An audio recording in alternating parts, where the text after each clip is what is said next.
Muy bien, querido hermano, quiero invitarle a que pueda abrir su Biblia y podamos continuar con nuestro estudio a la primera carta de Timoteo, primera de Timoteo, capítulo 6, versículos 1 y 2. Vamos a dar continuidad al sermón de la semana pasada.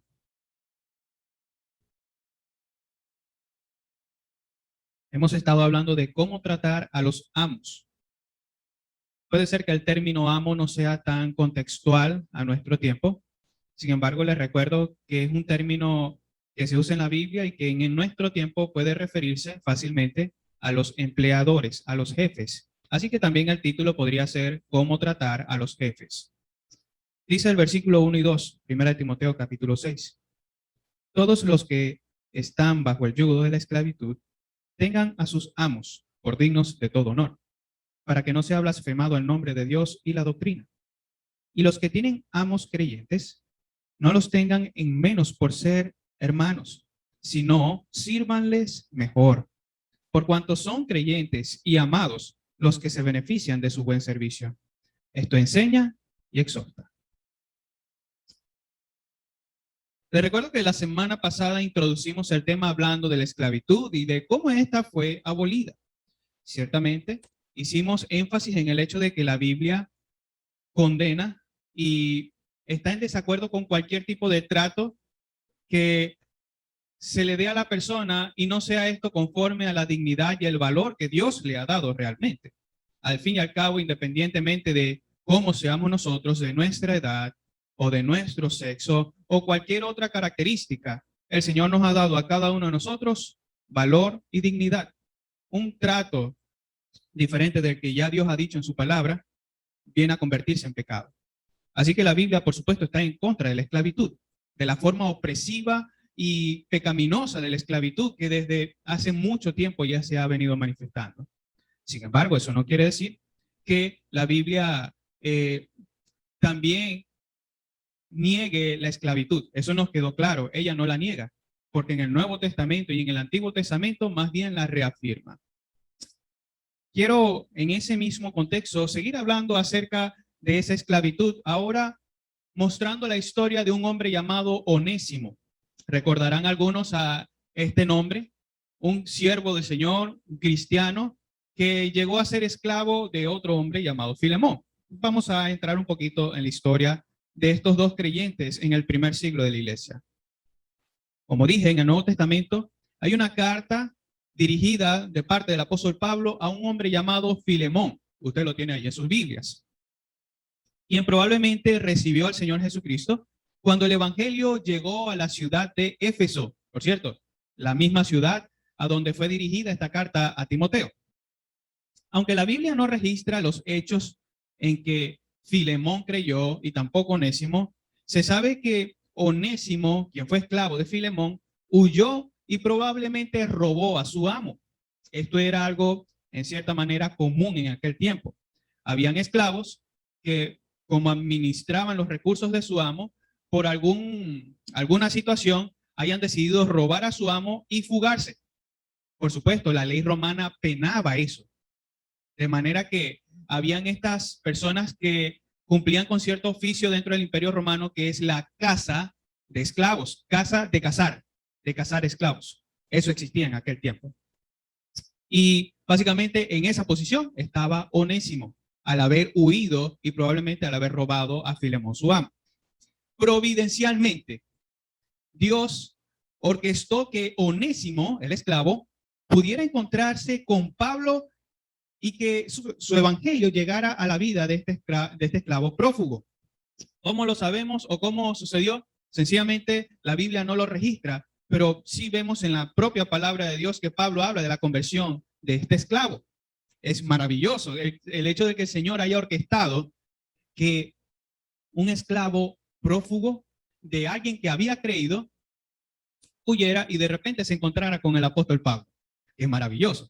Le es expuesto la palabra de Dios, el evangelio, y Onésimo viene a creer en el Señor.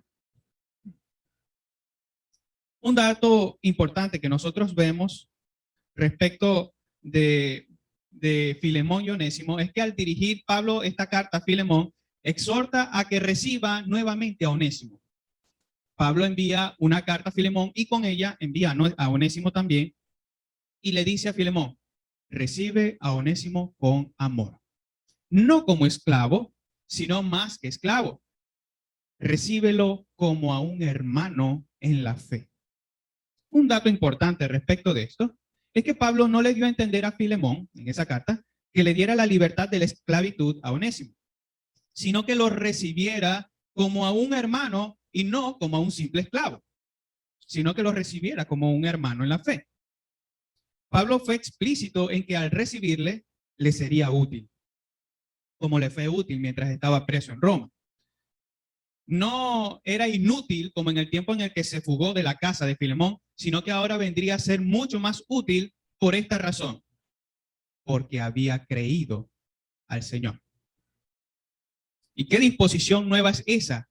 Una que solamente Dios puede obrar en los corazones. Una que lleva a Onésimo a enfrentar la vergüenza ahora por medio de Cristo y poder dar la cara, pedir perdón y seguir sirviendo como esclavo a Filemón, pero al mismo tiempo seguirle sirviendo por amor a Cristo Jesús.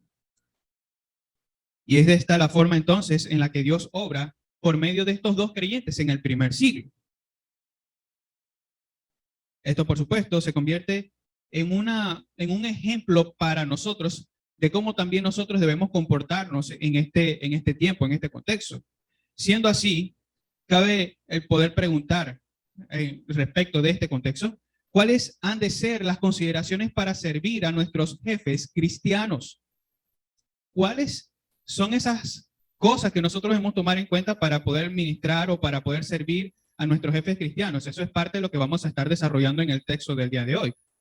Amado, quiera Dios que a medida que nosotros vayamos avanzando, nuestros corazones, al estar atentos, puedan estar persuadidos de este tipo de servicio que el Señor nos manda a cumplir para gloria de su nombre, para que sepamos entonces cómo aún en nuestros trabajos ser un reflejo del Evangelio. Y hoy quiero entonces hablarle acerca del honor a los amos cristianos, un poco diferente de lo que vimos la semana pasada. La semana pasada hablamos acerca del honor a los amos. Hoy vamos a hablar del honor a los amos cristianos. Y quiero hablarle un poco acerca de lo que la semana pasada habíamos dicho para contextualizar. Mencionamos que muchas cosas importantes respecto a la esclavitud es que ciertamente la Biblia no la niega. Sin embargo, sí da instrucciones de cómo se debe vivir siendo esclavo. Primeramente, procuramos dejar en claro que aunque la esclavitud ciertamente fue abolida años atrás, eso no quiere decir que esos principios no puedan ser aplicados a nuestras vidas. Antes bien dijimos que son principios que pueden ser fácilmente aplicados a nuestros entornos de trabajo. ¿Por qué? Porque cuando usted trabaja para una persona, básicamente usted está bajo la autoridad de esa persona. Lo mismo sucedía en el primer siglo. Entonces, por supuesto, es fácilmente aplicable esto que se está diciendo por parte del apóstol Pablo. Lo segundo que procuramos dejar en claro es la instrucción dada a estos esclavos. Se dijo que los que estaban en esa condición debían estimar a sus amos como merecedores de todo honor. Y hay por lo menos tres implicaciones que de ellos nosotros pudimos extraer. Lo primero, que la estimación no depende de la percepción, condición emocional, ni de la relación personal que se tenga con el empleador o el jefe. Esa estimación más bien depende de lo que ya Dios ha dicho. ¿Cuál debe ser la disposición en mi corazón hacia los jefes? Eso es algo que el Señor delimita en su propia palabra. La segunda implicación es que los empleadores, es decir, los jefes, merecen respeto por lo que representan y por lo que hacen o han hecho. Si usted tiene un jefe, muy probablemente su jefe le paga. Esa es una de las razones por la que usted también le debe respeto. Pero no solamente por eso, principalmente porque Dios así lo ha dicho. Y en tercer lugar, dijimos que otra implicación de ello es que ellos son merecedores de todo respeto, no de una parte. No si ellos nos respetan a nosotros, no. Es sencillamente que son merecedores de todo respeto, porque así lo dice el Señor.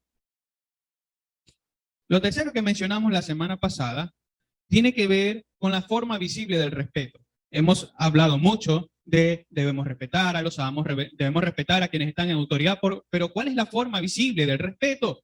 ¿Cómo nosotros reflejamos o cultivamos el respeto para con nuestros amos o nuestros jefes? Lo mencionamos por lo menos en tres cosas: en la forma en la que pensamos de ellos, la forma en la que hablamos a ellos y de ellos, y también la forma en la que trabajamos para ellos. en cuanto a nuestra forma de pensar, hicimos énfasis en la disposición de nuestro corazón. ¿Cuál es la disposición que hay en su corazón hacia los amos o hacia los jefes? ¿Será que usted desea serle fiel? ¿Será que usted desea serle leal? Debe ser así. Si no es así, entonces usted tiene que pedirle al Señor que le perdone primeramente y que le ayude a poder tener una correcta disposición en su corazón para con sus amos o sus jefes, en este caso. La segunda tenía que ver con el habla, con la forma en la que nosotros hablamos a nuestros jefes o hablamos de ellos. Amado, esto demanda ciertamente honestidad, valentía como para decir las cosas cuando hay que decirlas, pero siempre con la debida consideración del hecho de que él está en autoridad. Debo darle el lugar que Dios ciertamente ya le ha adjudicado. Eso significa tratarlo conforme al valor y la dignidad que él tiene como persona o que ha recibido de parte de Dios. No deberíamos hablarle a nuestros jefes con insultos, con voz elevada o hablar de ellos profiriendo murmuración, entre otras cosas. Dios nos guarde de algo así. Pero si usted llega a caer en eso, empiece a arrepentirse. Abandone esa actitud pecaminosa. Porque en otras palabras, estaría cayendo lo mismo que sucedió con Adán y Eva. Recuerda, la mujer que tú me diste, no, la serpiente que tú hiciste, no, porque hacemos esto, aquello y siempre le echamos la culpa. No debe ser así. Más bien, puesto que Dios ha ordenado que nosotros podamos tener jefes, es que nosotros debemos honrar a esas personas. Por último, la forma en la que debemos trabajar para los jefes es otra forma visible del respeto. Cuando usted trabaja para ellos, debe hacerlo siempre procurando su bien. Siempre, nunca su mal. Dios le guarde de hacer algo en contra de su propio jefe. Así como que, no, mi jefe no me pagó o mi jefe me trata muy mal, yo voy a trabajar mal entonces. No voy a rendir en mi trabajo. Cuidado con algo como eso. Si antes hacía las cosas en menos de 12 horas o, bueno, las 8 horas de trabajo, si es que alguno trabaja las 8 horas, yo voy a darle larga al trabajo para que se cumpla el horario y no cumpla con todas mis funciones. Ay, amado, Dios le guarde de algo así. Pídale al Señor que le ayude a arrepentirse si eso le ha pasado, porque no debe ser así. Eso es entonces parte de lo que estuvimos hablando, que por cierto es muy importante para poder atender al texto de hoy. Ha sucedido en la actualidad que por el tipo de relación que se tiene con los jefes, el empleado abusa de la posición para tomarse, o de su posición o relación, para tomarse ciertas libertades o atribuciones que han afectado o han ocasionado que haya una desmejora en el rendimiento del trabajo o en la demanda que se está haciendo a los trabajadores. Un ejemplo, que la relación que yo tenga con mi jefe es que él haya sido amigo de la infancia, nacimos casi que el mismo día, vivimos con esa persona todo el tiempo en el mismo sector y se convirtió en nuestro jefe. Algunos podrían llegar a abusar de ese tipo de relación y no cumplir con las demandas que se tienen en esa empresa donde mi amigo es mi jefe. Eso puede suceder o ha sucedido. A lo mejor usted ha estado en algún caso como eso, no lo sé, pero usted bien puede entender eso.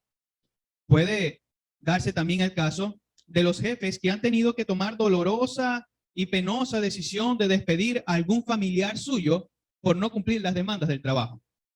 He escuchado historias de familias que han comenzado una empresa y que lamentablemente han tenido que despedir y despedir a sus propios familiares porque no rindieron o porque no respetaron los cargos de autoridad, sino que se insultaban por aquí, por allá, no había una buena relación y sencillamente despedido. Y las relaciones familiares se rompen. Eso es, por supuesto, doloroso. Es parte de lo que sucede precisamente cuando algunos se toman ciertas atribuciones, aunque saben que deben rendir de forma correcta a sus autoridades, en este caso, a los jefes. Y amado hermano, es mucho peor, cuando los jefes cristianos tienen que despedir a un hermano en la fe por no cumplir con su deber. Eso es mucho peor por esto, por lo mismo que dice en el versículo 1. Porque si nosotros no cumplimos con nuestro trabajo, puede ser que nuestro jefe cristiano no vaya a blasfemar contra Dios, pero lo demás sí lo ven. Lo demás sí lo ven. Pueden inclusive hasta dudar de su propia conversión. ¿Ese será salvo verdaderamente? ¿Verdaderamente ese es cristiano? Miren cómo trabaja para ese otro cristiano. Ay, amado. Eso, por supuesto, que es de muy mal testimonio. Y esto es, por cierto, un ejemplo de lo que podía estar sucediendo en el primer siglo cuando Pablo está escribiendo esta carta. algunos pudieron haberse tomado esta atribución de ser hermanos en la fe para no seguir siendo esclavos de sus amos cristianos. Hay muchas afirmaciones que dijo el apóstol Pablo, las cuales fueron torcidas, hermanos. De hecho, el mismo Pedro habla de cómo los indoctos, los malvados, los falsos cristianos, los falsos maestros tuercen la palabra de Dios y refiriéndose también a las palabras del apóstol para enseñar cosas que no son correctas. Entre esas declaraciones que llegaron a ser torcidas está esta de Gálatas 3:28, que por cierto, aún hoy en día sigue siendo torcida para decir algo que el apóstol no dijo. Gálatas 3:28 dice así: ya no hay judío ni griego, no hay esclavo ni libre, no hay varón ni mujer, porque todos vosotros sois uno en Cristo Jesús. Usted lee eso la primera vez y puede muy probablemente llegar a una incorrecta interpretación de lo que ahí dice Pablo. Es por eso que uno debe leer el texto en su propio contexto.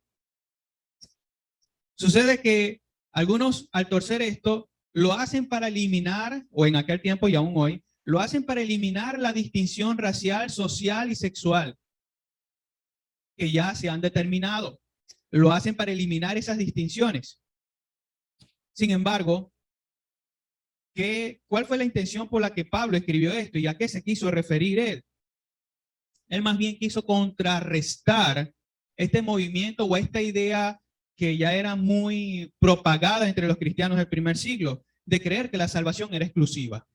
Era exclusiva, por ejemplo, de una nación. O en otros casos, recordará que los judíos eran, o sigue siendo, muy machistas. Pero ahora, ¿quiso Dios borrar los sexos? ¿Quiso Dios borrar esa distinción? ¿Que ya no hayan género? No, usted y yo sabemos que no es así. Eso es parte de lo que el mundo está haciendo hoy en día. Quieren borrar esas distinciones y causar muchos estragos sociales. Entonces, respecto de la esclavitud, fíjese que esta afirmación podía ser una que inclusive quisiera borrar esa distinción entre amos y esclavos. Por supuesto, malinterpretaron la palabra del Señor. Sin embargo, Pablo sencillamente quiso contrarrestar esa idea que se estaba propagando, que era que la salvación era exclusiva, que la salvación era para algunas personas. No, no era así. Pablo dijo que la salvación es para cualquiera, sin distinción alguna, para hombres y para mujeres, para libres, para esclavos, para judíos y para gentiles, para cualquiera. No hay límites allí. El Señor no ha dicho, bueno, nada más los judíos se van a salvar. No, la salvación es para todos. Esa era la afirmación del apóstol Pablo allí. Y puede ser entonces que a causa de un desvío de la verdadera enseñanza del apóstol, algunos esclavos que habían creído en Cristo se hayan tomado la atribución de tratar de forma inadecuada a sus amos, lo cual, por supuesto, requirió una amonestación, requirió una exhortación para los esclavos creyentes. Ahora, por favor, lea el versículo 1 conmigo. Vamos a hacer una comparación entre versículo 1 y versículo 2. Dice allí: todos los que están bajo el yugo de la esclavitud tengan a sus amos por dignos de todo honor, para que no sea blasfemado el nombre de Dios y la doctrina. Y los que tienen amos creyentes, no los tengan en menos por ser hermanos, sino sírvanles mejor, por cuanto son creyentes y amados los que se benefician de su buen servicio. Esto enseña y exhorta. Al comparar ambos textos, ambos versículos, usted podrá darse cuenta de que hay una diferencia entre ambos. En el versículo 1, Pablo habla acerca de cómo tratar a los amos inconversos. Pero en el versículo 2, usted podrá notar que Pablo se refiere al trato de los amos que ya son creyentes, que han creído en el Señor. Eso nos coloca en contexto respecto de las afirmaciones que ya hemos dicho previamente. Había algunos que corrían con el gran privilegio de que sus amos se convirtieran al Señor. Habían esclavos creyentes que disfrutaban de esta gran bendición de tener amos que ya habían creído. Pero como es de esperarse, algunos veían este privilegio como un provecho más egoísta y pecaminoso que espiritual. Ellos, antes que pensar en el gozo por la salvación de sus amos, más bien veían esta oportunidad como para, ay, ahora mi amo es también creyente, voy a estar mejor. Por supuesto, eso es colocar la mirada en las cosas de aquí abajo y no en las de arriba. Eso era parte de lo que podía estar sucediendo en aquel tiempo. prestaban más atención a las cosas terrenales que a las eternas.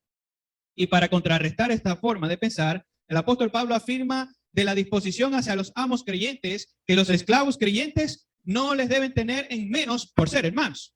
No les deben tener en menos por ser hermanos.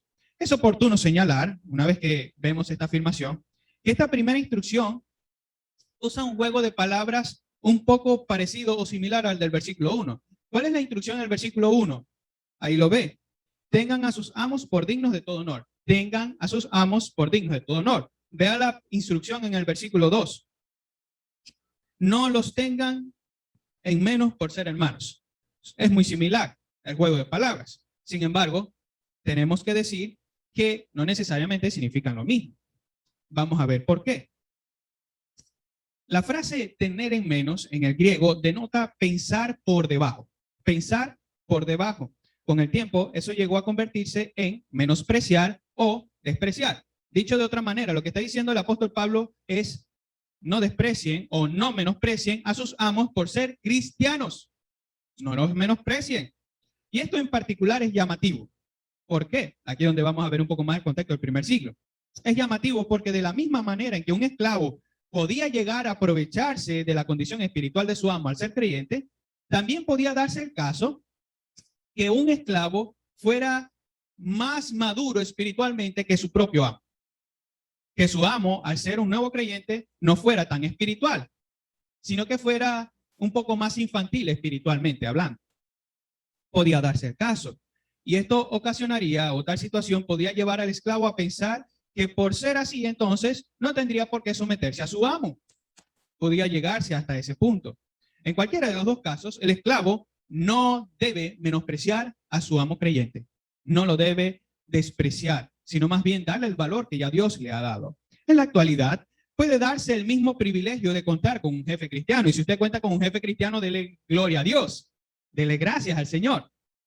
Pero cuidado, también puede correrse el riesgo de querer aprovecharse pecaminosamente de ese privilegio para entonces bajar la guardia y no cumplir con el deber que usted tiene en esa empresa para con su jefe cristiano o con su hermano en la fe. Amado, tenga mucho cuidado si ese es el caso. Usted debe rendir el 100% siempre. Aquellos cuya disposición es esta, se les demanda entonces a que den el debido respeto a la autoridad de su hermano en la fe. No los menosprecien, cumplan con lo que él dice.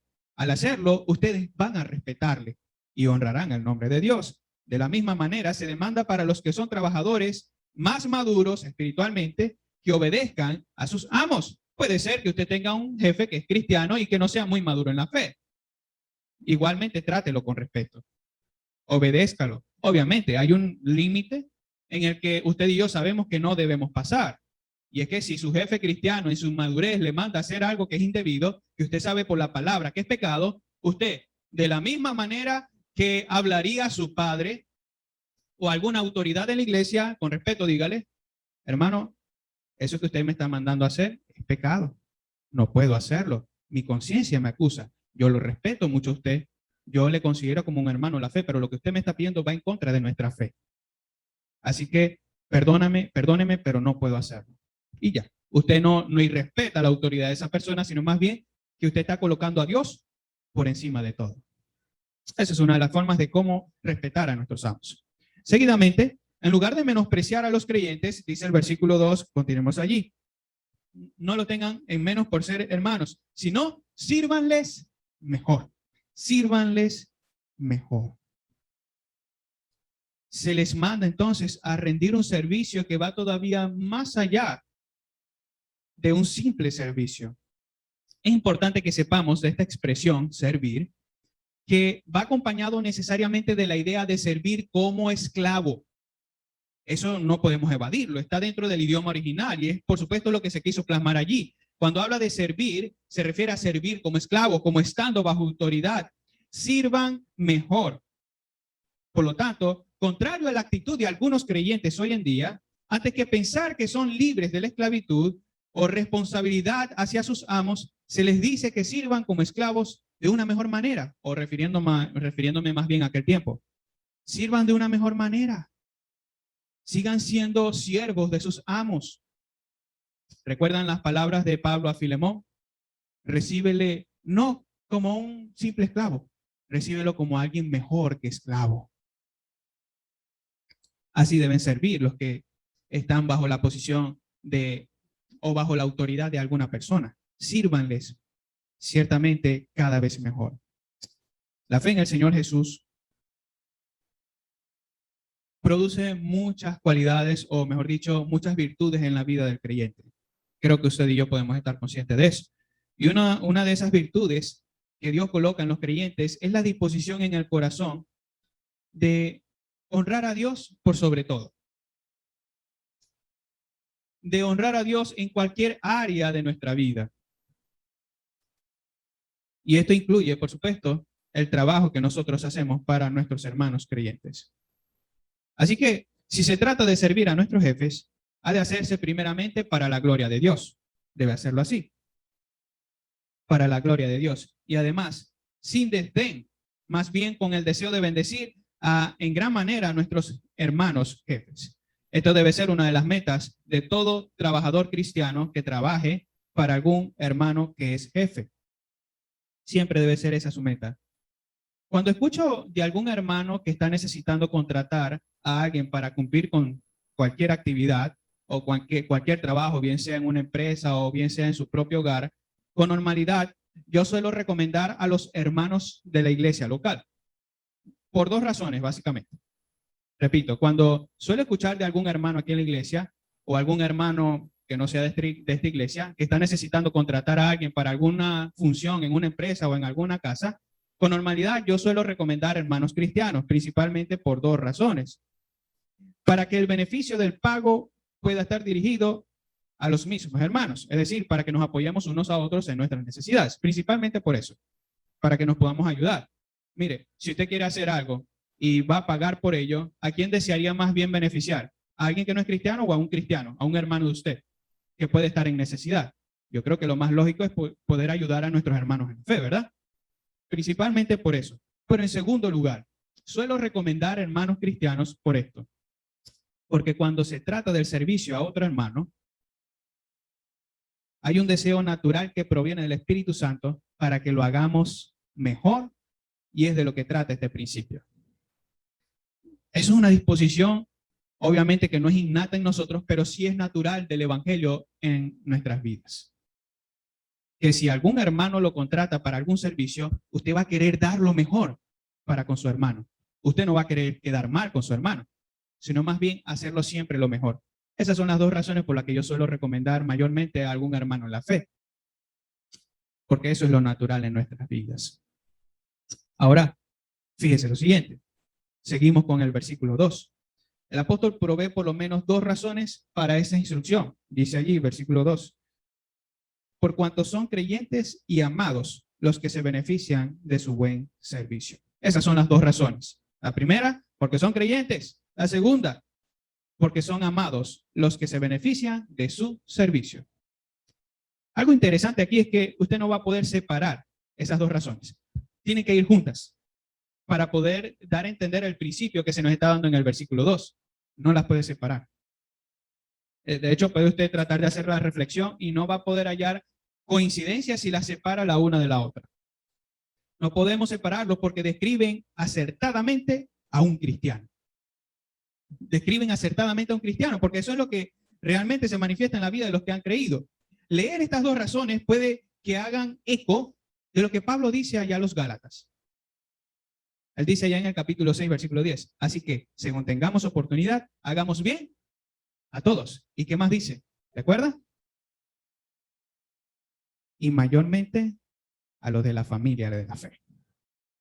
¿Se da cuenta del eco que está haciendo aquí? De las razones. Cada vez que nosotros hagamos algo, lo debemos hacer bien. Si se trata de un no creyente, debemos hacerlo bien. Pero si se trata de un creyente, debemos hacerlo todavía mejor. Bien dijo un comentarista que nuestro amor por los hermanos en la fe es la prueba básica de nuestro amor a Dios. Así que esa es la razón que se está presentando allí. Son nuestros hermanos, y puesto que el amor de Dios está en ellos, ellos van a procurar entonces hacerlo mejor por amor. por el amor que Dios ha hecho nacer en nuestras vidas. Así que el servicio del creyente hacia su amo o hacia su jefe debe ser el mejor porque es su hermano. ¿Quién no querría hacer lo mejor a alguien a quien ama? Yo creo que esa es una pregunta que tiene una fácil respuesta. Son pocos los que no querrían hacer algo bueno o lo mejor para alguien a quien ama. Y ahora, ¿cuánto mayor amor no debería manifestarse sabiendo que se trata de un miembro de la familia en la fe? Es decir, de un hermano. ¿Acaso no lo haría con mayor amor? ¿No lo haría con mayor eficiencia? ¿No lo haría siempre procurando el bien de su hermano amado en la fe? Debería ser ese el principio que se nos está presentando aquí. Entonces, estas razones son suficientes para que también como hermanos tratemos de la mejor manera a otros creyentes que contratan nuestros servicios.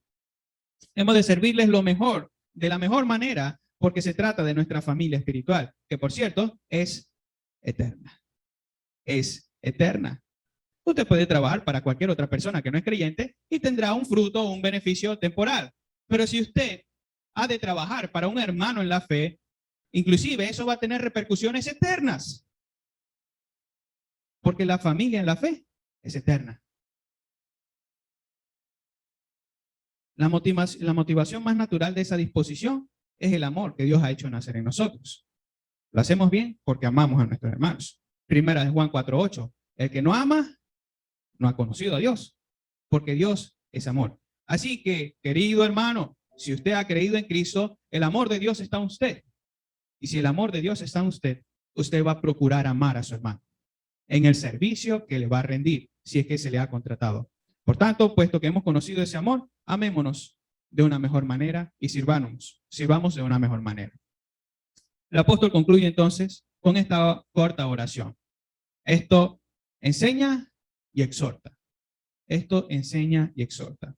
Muy probablemente se refiere a la unidad que va del capítulo 5, desde el versículo 1 hasta este último versículo 2 del capítulo 6. Eso es probablemente a lo que se está refiriendo Pablo al decirle a Timoteo. Se dará cuenta que no es la primera vez que Pablo utiliza esa expresión en esta carta. Se le dice esto manda y enseña, pero ahora dice esto enseña y exhorta, probablemente refiriéndose a esta unidad del trato hacia los hermanos. Ahora, ¿qué pueden significar estas dos palabras? Bueno, tienen significados muy simples. Enseñar es básicamente instruir, comunicar el principio bíblico, pero exhortar, ya lo hemos dicho otras veces, se trata de sentarse al lado de alguien y animarlo a poder cumplir con ese principio que se ha establecido. Así que se trata de hacer acompañamiento. Timoteo había recibido el deber de ayudar a los hermanos en la fe en el trato que debían para con cada uno de los que pertenecían a esa iglesia local, a los ancianos, a los jóvenes, a las ancianas, a las jovencitas, a las viudas, a los pastores y a los amos. A cada uno se debía acercar y animarle. Mira, debemos tratar bien a cada una de estas personas, porque es lo que el Señor ha mandado. Es lo que Dios quiere que se practique entre nosotros. Cuando la comunidad en la fe se dedica a poner en práctica estos principios, ¿sabe qué pasa? Cuando estos principios se ponen en práctica, el nombre de Dios es glorificado. ¿No anhela usted eso? ¿Que Dios sea glorificado en medio de su iglesia? Recuerden, esta es la casa de Dios. Y las cosas que aquí se hacen deben hacerse conforme al que es dueño de esta casa. Y cuando así lo hacemos, el nombre de Dios es glorificado, pero también se da evidencia del evangelio de Dios en medio nuestro. Son, por supuesto, resultados que deben llenarnos de gozo y de anhelo, que esto pueda practicarse para que Dios sea glorificado y para que el evangelio sea un reflejo en nuestras vidas. Y, por supuesto, también para que nos podamos beneficiar unos a otros.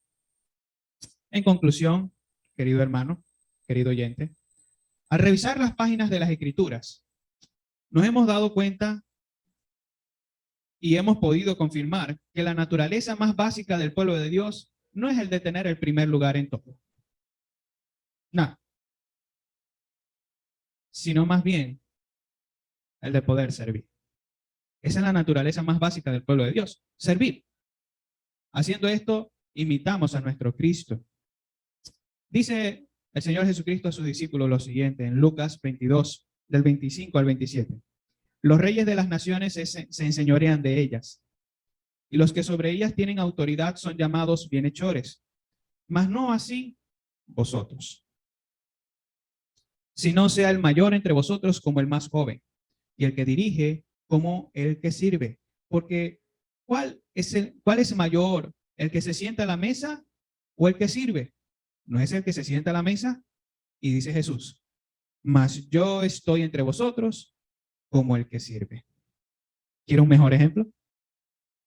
No va a encontrar mejor ejemplo que Cristo. Esa es la naturaleza más básica en nosotros. Servir. Ser como esclavos. Esclavos de Cristo. Y esto afecta no solamente nuestra vida en la comunidad de fe, sino en el mundo en el que nos encontramos. Recibiendo entonces de Dios esta virtud, entendemos que debe ser aplicado a nuestro lugar de trabajo, procurando servir a nuestros amos o jefes, no para agradar al ojo. No lo haga así, porque si lo hace así, entonces usted está quebrantando el mandamiento de Dios.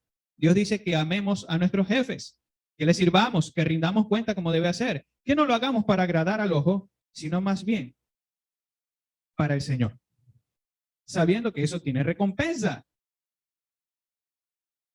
¿Usted qué anhela más? ¿Tener recompensas en este mundo temporal o en la gloria venidera? Yo creo que si usted y yo hemos creído en Cristo, debe ser en la gloria venidera, acumular tesoros en los cielos, donde no se va a acabar. Debemos hacerlo así. Pero si se trata de un hermano que es jefe, nuestro servicio debe ser aún mejor. Debe ser mucho mejor, pues nos motiva el amor que Dios ha hecho nacer en nosotros. Hermanos, Dios quiera que estos principios sean aplicados en nuestras vidas para que en nuestros trabajos podamos rendir para la gloria de Dios, y si se trata de un hermano creyente, hacerlo mejor todavía. Si algún creyente en esta iglesia le contrata a usted para algún servicio, hágalo bien, hágalo de lo mejor. Eso es una forma de amor. Amén.